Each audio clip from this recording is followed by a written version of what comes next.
오늘 우리에게 주신 말씀은 열왕기상 19장입니다. 열왕기상 19장 1절부터 18절까지 말씀입니다.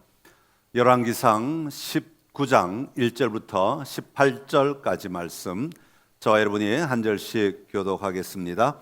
아합이 엘리야가 행한 모든 일과 그가 어떻게 모든 선지자를 칼로 죽였는지를 이세벨에게 말하니, 이세벨이 사신을 엘리야에게 보내어 이르되 내가 매일 이맘때에는 반드시 내 생명을 저 사람들 중 한 사람의 생명과 같게 하리라. 그렇게 하지 아니하면 신들이 내게 벌 위에 벌을 내림이 마땅하니라 한지라. 그가 이 형편을 보고 일어나 자기의 생명을 위해 도망하여 유다에 속한 브엘세바에 이르러 자기의 사환을 그곳에 머물게 하고, 자기 자신은 광야로 들어가 하루 길쯤 가서 한 로뎀나무 아래에 앉아서 자기가 죽기를 원하여 이르되 여호와여, 넉넉하오니 지금 내 생명을 거두시옵소서. 나는 내 조상들보다 낫지 못하니이다 하고, 로뎀나무 아래에 누워 자더니 천사가 그를 어루만지며 그에게 이르되 일어나서 먹어라 하는지라. 본즉 머리맡에 숯불에 구운 떡과 한 병 물이 있더라. 이에 먹고 마시고 다시 누웠더니 여호와의 천사가 또 다시 와서 어루만지며 이르되 일어나 먹어라, 내가 갈 길을 다 가지 못할까 하노라 하는지라. 이에 일어나 먹고 마시고 그 음식물의 힘을 의지하여 40주 40야를 가서 하나님의 산 호렙에 이르니라. 엘리야가 그곳 굴에 들어가 거기서 머물더니 여호와의 말씀이 그에게 임하여 이르시되 엘리야야, 내가 어찌하여 여기 있느냐. 그가 대답하되 내가 만군의 하나님 여호와께 열심히 유별하오니 이는 이스라엘 자손이 주의 언약을 버리고 주의 제단을 헐며 칼로 주의 선지자를 죽였으며 오직 나만 남았거늘 그들이 내 생명을 찾아 빼앗으려 하나이다. 여호와께서 이르시되 너는 나가서 여호와 앞에서 산에 서라 하시더니 여호와께서 지나가시는데 여호와 앞에 크고 강한 바람이 산을 가르고 바위를 부수나 바람 가운데 여호와께서 계시지 아니하며 바람 후에 지진이 있으나 지진 가운데에도 여호와께서 계시지 아니하며 또 지진 후에 불이 있으나 불 가운데에도 여호와께서 계시지 아니하더니 불 후에 세미한 소리가 있는지라. 엘리야가 듣고 겉옷으로 얼굴을 가리고 나아가 굴 어귀에 섬에 소리가 그에게 임하여 이르시되 엘리야야, 내가 어찌하여 여기 있느냐. 그가 대답하되 내가 만군의 하나님 여호와께 열심히 유별하오니 이는 이스라엘 자손이 주의 언약을 버리고 주의 제단을 헐며 칼로 주의 선지자들을 죽였음이 오며 오직 나만 남았거늘 그들이 내 생명을 찾아 빼앗으려 하나이다. 여호와께서 그에게 이르시되 너는 내 길을 돌이켜 광야를 통하여 다메섹에 가서 이르거든 하사엘에게 기름을 부어 아람의 왕이 되게 하고 너는 또 님시의 아들 예후에게 기름을 부어 이스라엘의 왕이 되게 하고 또 아멜불루라라 사바지 아들 엘리사에게 기름을 부어 너를 대신하여 선지자가 되게 하라. 하사엘의 칼을 피하는 자를 예후가 죽일 것이요 예후의 칼을 피하는 자를 엘리사가 죽이리라.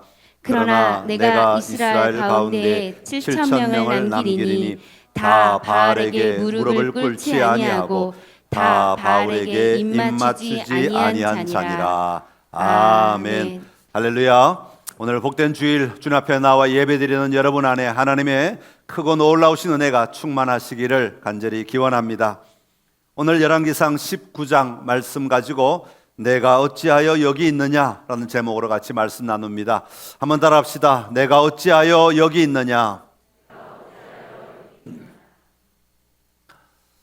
알코올 중독자들을 치료하는 치료 모임들이 있는데 우리나라는 뭐 그렇게 활발한지 어떤지 잘 모르겠습니다. 미국에는 알코올 중독자들, 마약 중독자들 이런 중독자들을 모아서 치유하는 그룹들이 있지요. 같이 모여서 서로 이야기를 나누면서 치유하는 그룹들이 있는데 그 그룹에서 가장 많이 사용하는 단어 가운데 하나가 halt라는 단어랍니다.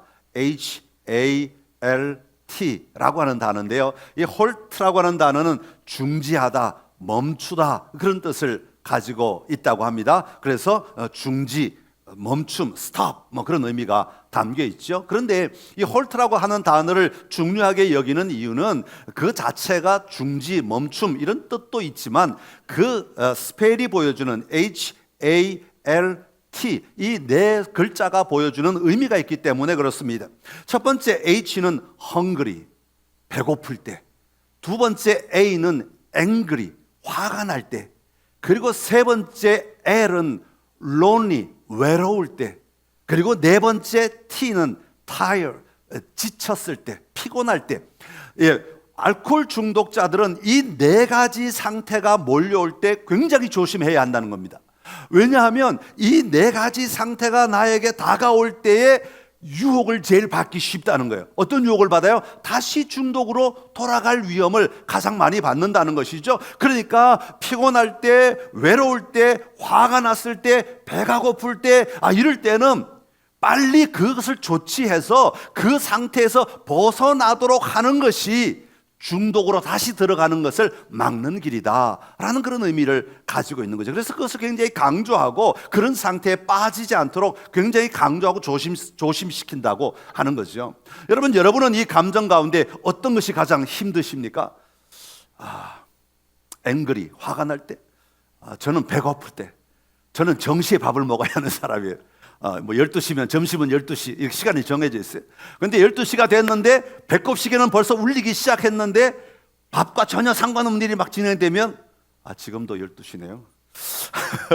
주일은 상관없어요. 주일은 제가 뭐 거의 밥을 안 먹고 있기 때문에 주일은 전혀 상관없는데 12시가 평소에 12시가 됐는데 밥을 먹어야 될 때인데 밥을 안 먹으면 밑에서 뭔가 하나 올라와요. 뭐 올라오냐면 짜증이 올라와요. 근데 요즘은 이제 많이 다스려졌어요. 그래서 뭐 초콜릿도 먹기도 하고 과자도 먹기도 하고 뭐 그러면서 이제 시간을 조금 이렇게 연장시켜 가지요. 그래서 그 배고픈 게 저로 하여금 화가 나지 않도록 만들어가는 작업을 미리 하는 거죠. 그래야 제가 그 위험한 상태에 빠지지 않게 되는 거죠. 마찬가지예요. 중독자들도 이런 네 가지 상태가 오게 되면 그런 증상이 나타나면 빨리 뭔가 조치를 취해가지고 다시 중독으로 알코올 중독이나 마약 중독이나 이런 중독으로 넘어가지 않도록 조치를 해야 한다라고 하는 것이죠. 여러분, 이 코로나 기간이 우리가 굉장히 길어졌잖아요. 예상보다 굉장히 길어졌어요. 이제 끝날 거다. 이번 여름이면 끝날 거다. 가을이면 끝날 거다 했는데 2년이 훌쩍 넘어가 버렸잖아요. 이 코로나 기간 중간에 생긴 감정 하나가, 특별한 감정 하나가 있답니다. 그게 뭐냐 하면 외로움이라는 거예요. 외로움. lonely, 외로움이라고 하는 감정입니다. 여러분, 외롭다 하는 것은 개인적인 감정 같잖아요. 그래서 나 개인이 외로우니까 나에게만 문제가 있다 이렇게 생각하지만 사실은 이 외로움의 문제는 개인의 문제이면서 동시에 사회의 문제가 된대요. 그래가지고 이 외로움이 사회적으로 자꾸 퍼져나가고 확산되면 이 사회 안에 굉장히 이 외로움 때문에 생기는 문제들이 많이 일어난다고 하죠. 그 중에 하나가 뭐냐 하면 고독사라는 거잖아요. 고독이 외롭다는 거잖아요. 외로움 때문에 죽는 거예요. 굉장히 사회 문제잖아요. 지금도 우리나라도 이제 서서히 사회 문제가 되어가기 시작하는데 이 외로움은 굉장히 큰 문제죠. 그래서 영국이나 일본에는요, 우리 그 나라의 부처가 있잖아요. 교육부, 행정부, 뭐 재정부, 무슨 부가 있죠? 하여튼 그런 부가 있잖아요. 그럼 부마다 장관들이 다 있잖아요. 그래서 장관들이 그 부를 움직여 나갈 때 계획 세우고 이끌어 가는데 영국과 일본에는 무슨 부가 있냐 하면 고독부가 있어요. 정말이에요. 찾아봐요. 고독부가 있다니까요. 그래가지고 고독부 장관이 있어요. 그래가지고 이 고독부 장관은 하는 일이 뭐냐 하면 이 땅에 퍼져가고 있는 이 외로움의 문제를 어떻게 해결할 것인가, 고독 때문에 고난을 당하는 사람들을 어떻게 도와줄 것인가, 이 사회에 이 퍼져가는 이 고독의 문제를 어떻게 치료할 것인가, 이런 걸 연구하는 사람이 고독부 장관이에요. 그래서 미국, 영국과 일본에는 고독부란 게 있다는 거예요. 여러분, 재밌는 거 하나 알려드릴까요? 여러분의 일자리를 창출하기 위해서 일본에 가면 재밌는 아르바이트가 하나가 있는데 자신 대여하는 아르바이트가 있어요. 누군가가 외로워서 힘들어할 때 연락이 와요. 앱을 통해서 연락이 오면 자기가 가는 거예요. 그래서 1시간 동안 그 사람이 얘기를 들어주는 거예요. 얘기를 들어주는 거 얼마 받는지 아세요? 10,000엔을 받아요. 한국 돈으로 10만 원을 받아요. 꽤 짭짤한 아르바이트죠. 근데 여러분 반드시 일본어를 아셔야 됩니다. 일본어 모르고 하시면 소용이 없어요. 한 시간에 10만 원씩 번대요. 괜찮잖아요. 그러니까 그 사람들은 와서 정말 자기가 힘들고 어려운 것을 그 사람에게 다 쏟아내는 거예요. 다 얘기하고 그러면 그 사람이 들어주는 거예요. 아, 그러셨군요. 한 시간 되면 돈 받고 가는 거예요. 누가 제일 많이 오느냐 하면 코로나를 담당했던 의사와 간호사들이 그렇게 많이 온대요. 왜냐하면 현장에서 너무 힘들잖아요. 마스크 쓰고 막 무장하고 의료진들이 얼마나 고생을 하셨어요. 그러니까 그 답답함 속에 이걸 감정을 막 솟아나는데 이 감정을 표현할 방법이 없어. 밖에 누가 쏟아낼 사람이 없어요. 누구에게서 의사가 간호사들이 누구에게 감정을 쏟아내겠어요. 그러니까 이런 사람을 아르바이트를 불러다가 자기가 힘든 거 어려운 것들을 막 얘기를 한대요. 그러면 그걸 들어주시는 거예요. 이게 사회 문제가 되었다 하는 것입니다. 자, 그러면 여러분, 하나님을 믿는 사람은 이런 외로움을 느끼지 않아야 된다? 그렇게 생각하십니까? 여러분, 그렇지 않습니다. 하나님을 믿는 사람들, 우리들도 모두 다 외로움을 느낄 수 있습니다. 여러분, 교인들 가운데 교회 왔는데요, 너무 외로워요, 이런 분도 굉장히 많아요.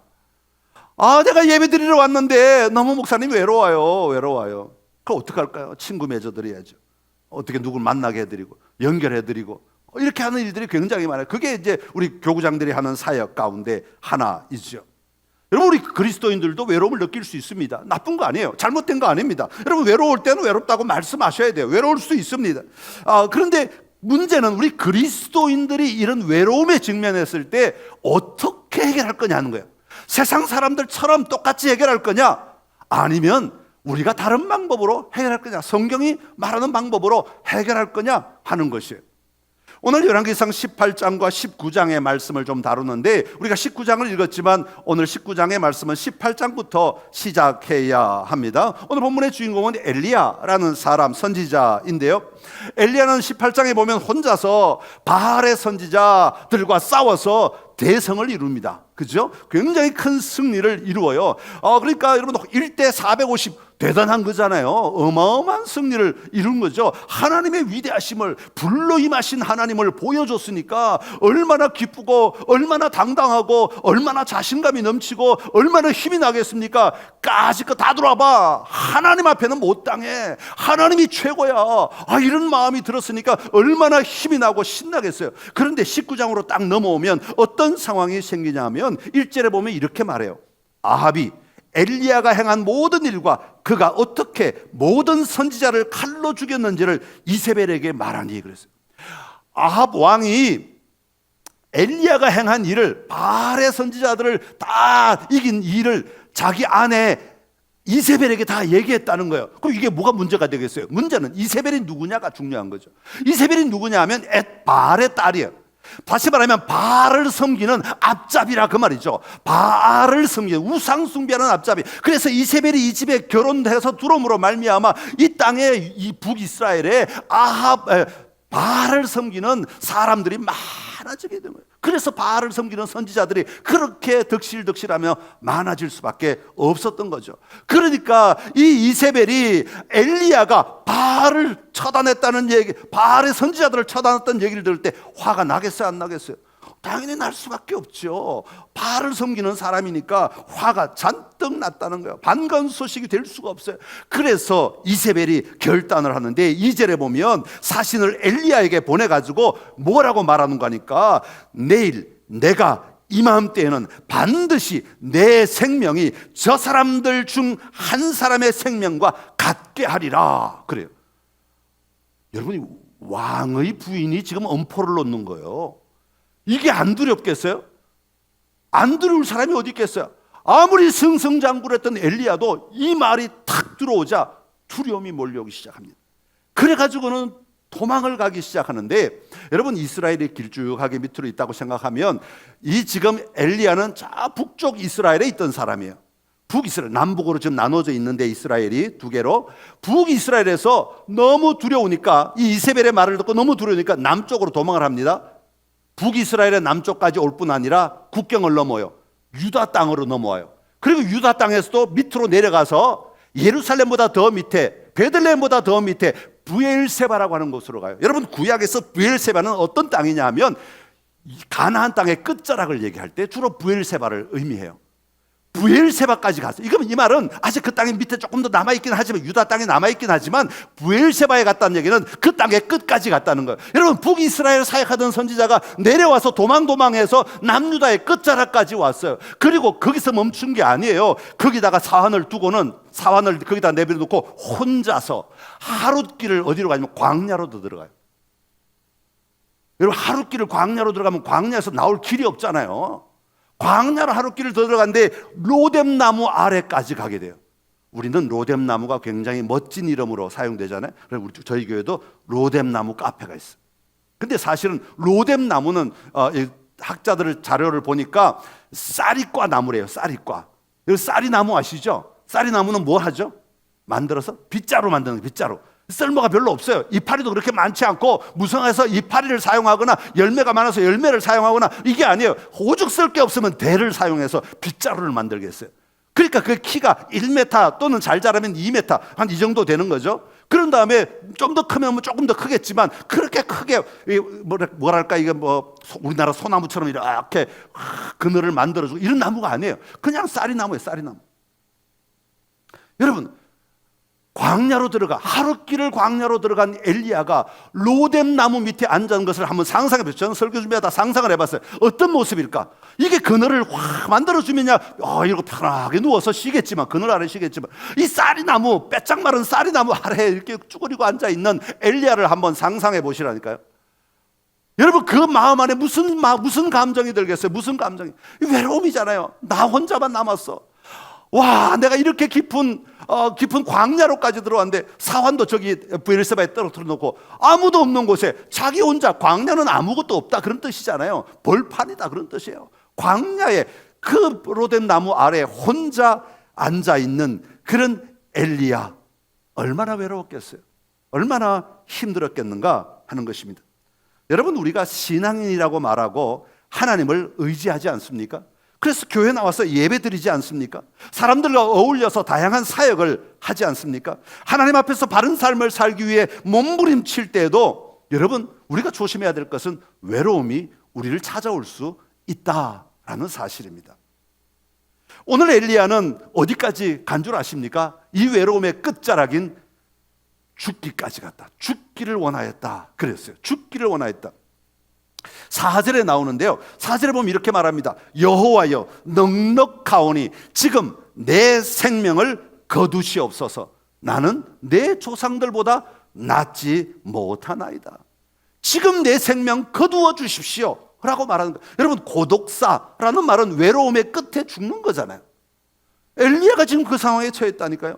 엘리야가 지금 그 지경에 놓여 있는 것이다, 그렇게 말하고 있는 겁니다. 자, 이럴 때 하나님은 엘리야를 어떻게 다스리고 계시는가?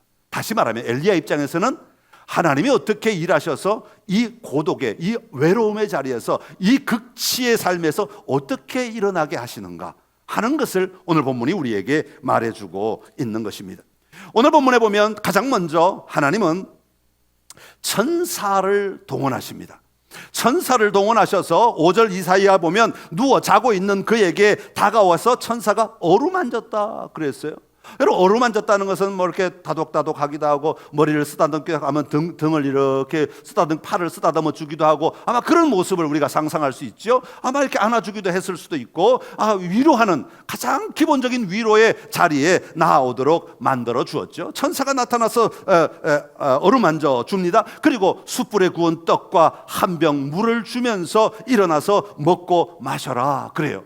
자, 천사의 손길을 느끼고 떡을 먹고 물을 마셨는데도 엘리야가 아직도 정신이 차려지지 않아 또다시 잠자리에 듭니다. 그럴 때에 천사가 또 나타나서 그를 다시 어루만지고 또 떡을 주고 또 물을 마시게 하는 것입니다. 여러분, 여기서 우리가 발견할 수 있는 하나님의 모습은 어떤 모습이겠습니까? 하나님은 우리를 먼저, 우리가 외로움 가운데 빠져 있을 때, 우리가 고난 가운데 빠져 있을 때, 우리가 어려움의 극치에 빠져 있을 때, 하나님은 가장 먼저 오셔서 위로하시는 하나님이시다라는 겁니다. 하나님은 우리를 먼저 위로하기를 원하시는 거예요. 우리의 마음을 위로하기를 원하시고, 우리의 육신의 나약함에 빠져 있을 때 우리를 일으켜 주시고 우리를 위로하시는 하나님이시다라는 것을 보여주고 있는 겁니다. 여러분 얼마나 외로우십니까? 여러분 외로움 때문에 얼마나 몸부림쳐 보셨습니까? 주변에 아무리 많은 사람이 있어도 내 안에 깊은 외로움 때문에 몸부림치고 계시지는 않으십니까? 하나님은 그렇게 외로워하는 여러분에게 천사를 보내주시는 것입니다. 때로는 가족이 천사일 수 있지요. 때로는 사역자들이 천사일 수 있습니다.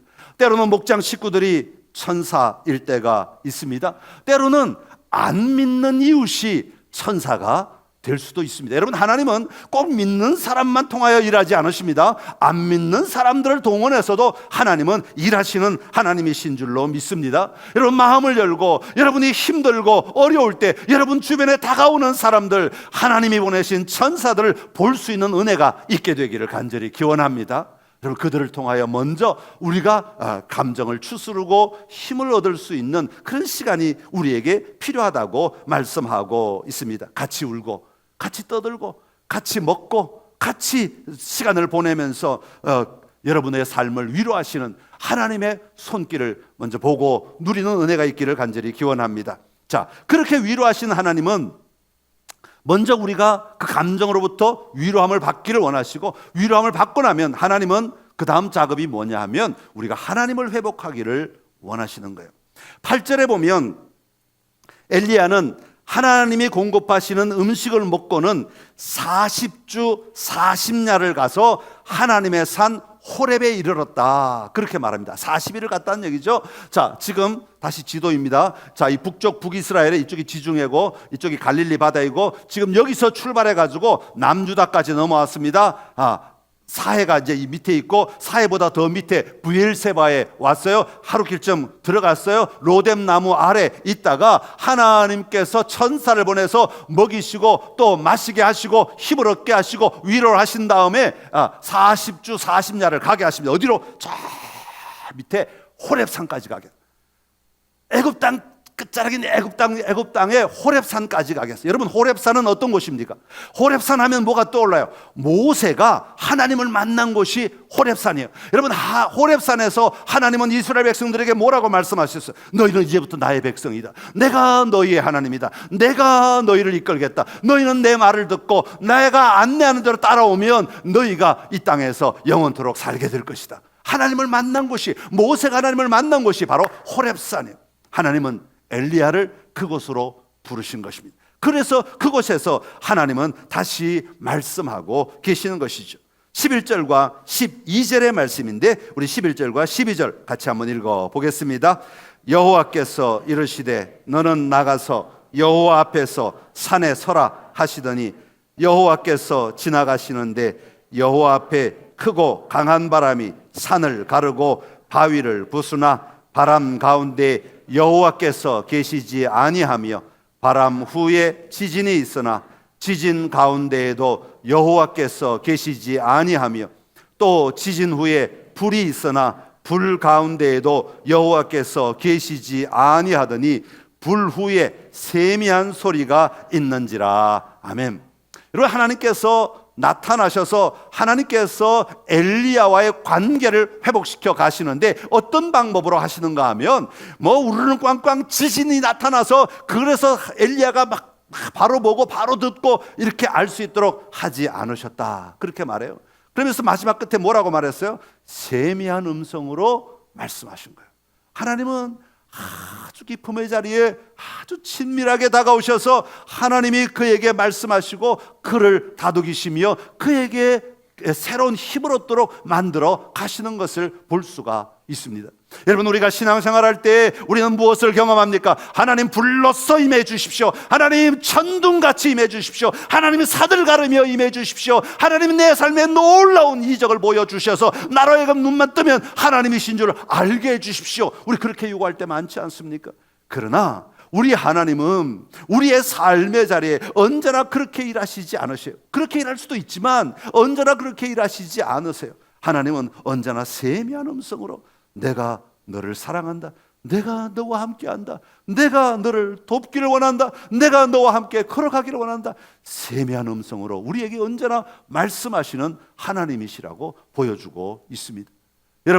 여러분의 삶의 자리에 날마다 하나님의 음성을 들을 수 있는 귀가 열려지기를 간절히 기원합니다. 내 마음 안에 주님은 언제나 살아계시면서 언제나 우리에게 말씀하십니다.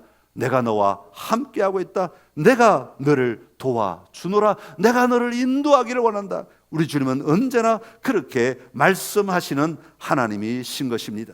여러분, 그 세밀한 음성을 통하여서 친밀하신 하나님을 회복하는 은혜가 여러분 안에 있기를 간절히 기원합니다. 그 하나님으로 말미암아 다시 한번 하나님을 누리고 하나님을 회복하고 하나님을 붙드심으로 말미암아 내가 혼자가 아니라 하나님과 함께 걸어가는 삶임을 고백하심으로 여러분의 삶의 자리에 참된 승리를 누리는 은혜가 있기를 간절히 기원합니다. 자, 그런데 오늘 본문에 보면 외로움 가운데 있는 엘리야에게 천사를 보내 다가오셔서 어루만지며 먹이시며 위로하시는 하나님. 그런 다음에 하나님은 호렙산으로 데리고 가셔서 거기서 하나님을 만나게 하시는 하나님, 하나님과의 관계를 회복시키시는 하나님의 모습. 그런 다음에 하나님께서는 여기서 끝내지 아니하시고 다시 한번 사명을 불러 일으키시는 것을 볼 수가 있습니다. 엘리야에게 사명을 주신다 하는 거죠. 7절에 보면 여러분, 천사가 이렇게 말합니다. 여호와의 천사가 또 다시 와서 어루만지며 이르되 일어나 먹어라. 내가 갈 길을 다 가지 못할까 하노라. 그렇게 말합니다. 여러분, 천사는 이미 말하죠. 뭐라고 말합니까? 네가 길을 가야 되는데 네가 가야 될 그 길을 다 가지 못할까 염려한다. 그렇게 말해요. 다시 말하면 가야 할 길이 있다는 거예요. 여러분, 가야 할 길이라고 하는 것은 뭘 가리킵니까? 엘리야가 아직 사명이 남아있다는 거예요. 여기서 너의 사명이 끝났다 이게 아니라 너는 일어나서 다시 감으로 말미암아 너에게 주어진 아직 사명이 남아있다라는 것을 말해주고 있는 것이죠. 그런데도 엘리야는 굴에 들어가요. 그 말을 잘 이해하지 못해서 굴 속에 들어가요. 그때 여호와의 말씀이 그에게 임하지요. 내가 어찌하여 여기에 있느냐? 하나님은 그 이유를 몰라서 물으시는 게 아니죠. 너 여기 왜 있니? 안타까워하시는 하나님의 음성인 거예요. 우리가 외로움 가운데 헤어나오지 못할 때, 아니면 우리의 감정 안에 사로잡혀서 헤어나오지 못할 때 주님은 그런 마음으로 우리를 향하여 보시는 거예요. 너 왜 여기 있니? 일어나야 하잖아. 너 왜 여기 있니? 극복해야 하잖아. 너 왜 여기 있니? 내가 너를 도와줄 테니 일어나야지. 일어나서 가야지. 일어나서 너에게 주어진 사명 감당하기까지 가야지. 주님은 그렇게 말씀하시는 거예요. 여러분, 엘리야를 향하여 하나님은 그렇게 말씀하실 때 엘리야가 하는 대답이에요. 세 번역으로 우리 10절의 말씀을 한번 읽어보겠습니다. 시작. 엘리야가 대답하였다. 나는 이제까지 주 만군의 하나님만 열정적으로 섬겼습니다. 그러나 이스라엘 자손은 주님과 맺은 언약을 버리고 주님의 제단을 헐었으며 주님의 예언자들을 칼로 쳐서 죽였습니다. 이제 나만 홀로 남아 있는데 그들은 내 목숨마저도 없애려고 찾고 있습니다.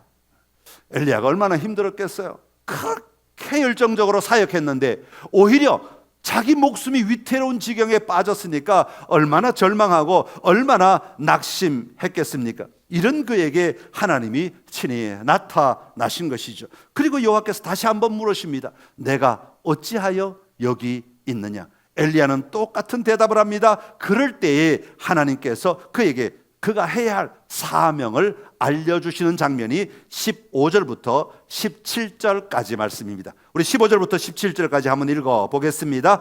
여호와께서 그에게 이르시되 너는 내 길을 돌이켜 광야를 통하여 다메섹에 가서 이르거든 하사엘에게 기름을 부어 아람의 왕이 되게 하고 너는 또 님시의 아들 예후에게 기름을 부어 이스라엘의 왕이 되게 하고 또 아벨 모홀라 사밧의 아들 엘리사에게 기름을 부어 너를 대신하여 선지자가 되게 하라.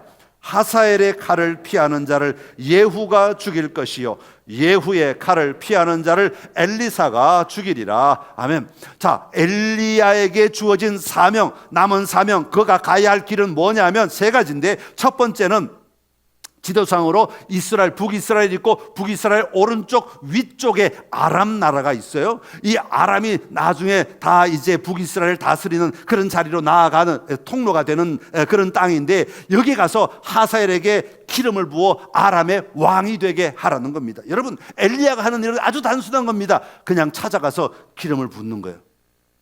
하나님이 기름 부으라고 했으니까 나는 기름 붓습니다. 여러분, 이 행동은 아주 단순한 행동이에요. 위대한 것 아닐 수 있습니다. 사람들이 볼 때는 엄청난 것 아닐 수 있어요. 다른 사람, 일반 사람들이 볼 때는 뭐 한 나라를 통일하고 한 나라의 군인들을 다 죽여버리고 뭐 이런 엄청난 것 아닐 수 있어요. 한 도시를 점령하고 이런 건 아닙니다. 그냥 한 사람에게 찾아가서 기름 붓는 겁니다. 하나님이 기름 부으라고 그래서 내가 기름 붓는다 그러는 거예요. 두 번째, 예후, 북이스라엘에 가서 예후에게 기름을 부어서 이스라엘의 왕이 되게 하라는 거예요. 같은 겁니다. 기름 붓는 거예요. 세 번째, 엘리사에게 기름을 부어서 선지자가 되게 하라는 겁니다.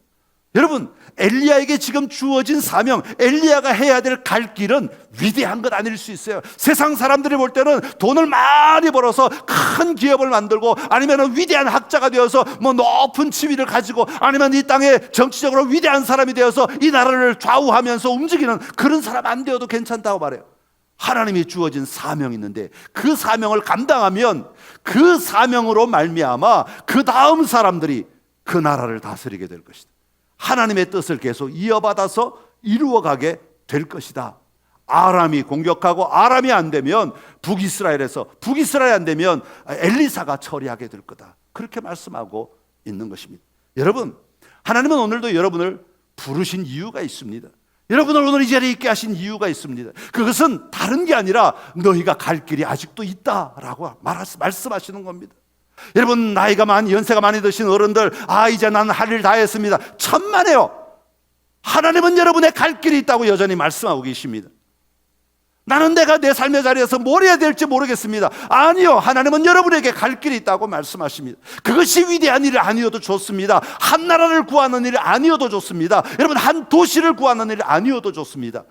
여러분, 자녀를 위해서 기도하는 일도 하나님이 맡기신 너무너무 소중한 일. 여러분이 여러분 자녀를 위해 기도할 때 여러분의 자녀가 무엇이 될지 어떻게 아십니까? 여러분의 자녀를 통하여 하나님이 어떤 일을 행하실지 우리가 어떻게 할 수 있느냐 말이에요. 하나님은 하나님의 일을 하시는 거예요. 그러나 우리가 해야 할 일은 우리에게 맡겨진 일을 하는 거죠. 그것이 기도하는 일이든, 그것이 기름을 붓는 일이든, 그것이 내 삶의 자리에서 내 역할을 감당하는 일이든, 우리가 우리의 삶의 자리에 하나님이 맡기신 그 일을 감당하며 살아갈 때 하나님은 우리가 순종한 그 순종을 통하여 하나님의 위대한 일들이 계속해서 이어져 나가도록 일하시는 하나님이신 줄로 믿습니다. 여러분, 오늘 여러분을 부르신 이유가 있습니다. 여러분에게 주신 갈 길이 있다는 거예요. 여러분, 외로움에 빠지셨습니까? 낙심하셨습니까? 절망하셨습니까? 오늘 이 시간을 통하여 다시 한번 우리 주님이 만지심을 경험하는 은혜가 있기를 간절히 기원합니다.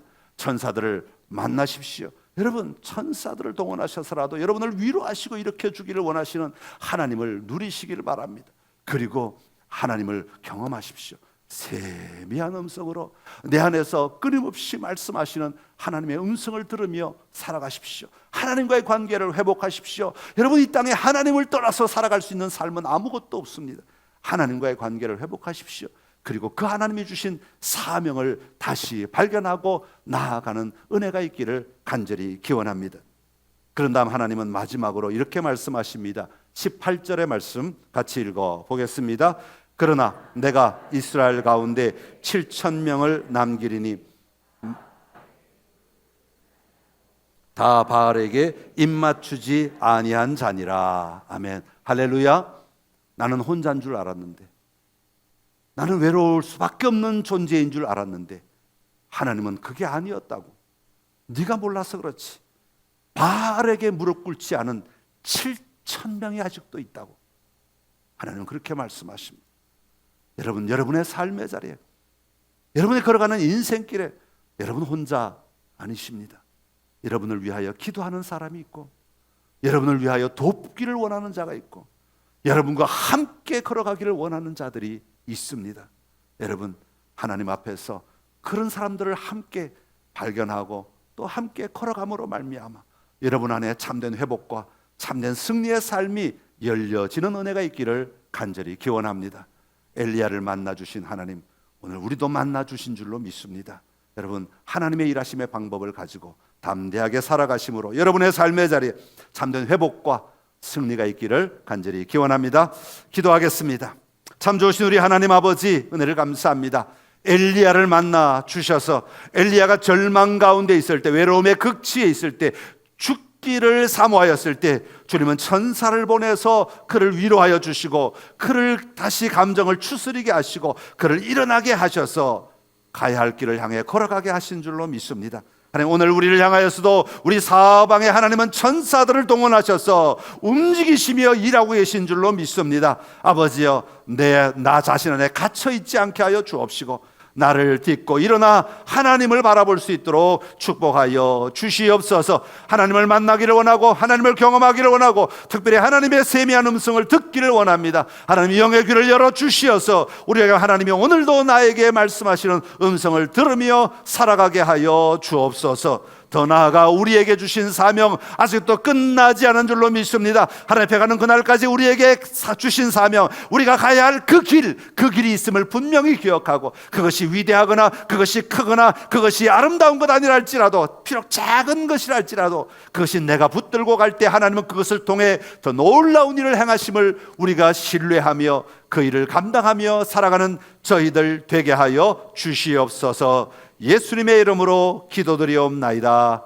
아멘.